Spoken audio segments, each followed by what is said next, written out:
You know, there's a very known professor in New York City whose name I'll omit, and I always love mentioning his story because he struggled with faith for a long time, and he always talks to people about this. And he was an atheist, and he came back to Islam, and he says, I read a line for Muhammad Iqbal, and it just shut me down, and all my research was finished, and I said, there's no running from this. Muhammad Iqbal, rahimahullah, he says, sure, you can deny God, but how do you deny Muhammad? Alayhi salatu wassalam.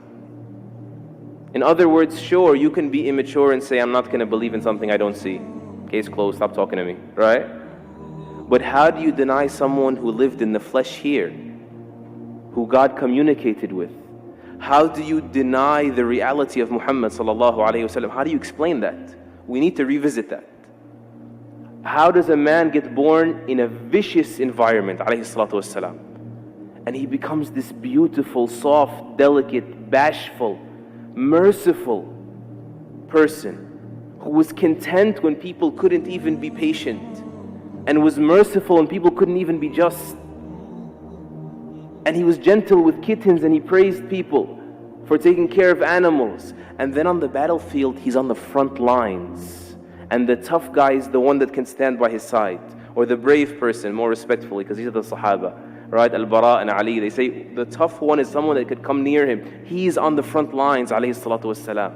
How do you explain someone who's like that, of valor, and then he stops the army, as Ibn Mas'ud says, or he says, we were on a travel, and he says, who scared this pigeon regarding her babies? Who took the babies away? How do you explain that? How do you explain the only person in human history that has ever removed racism from society successfully?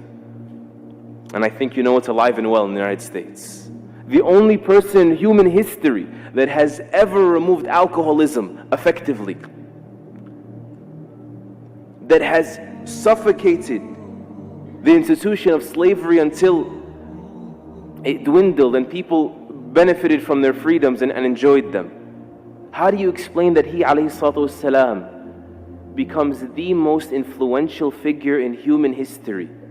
Alayhi salatu wasalam. How do you explain that?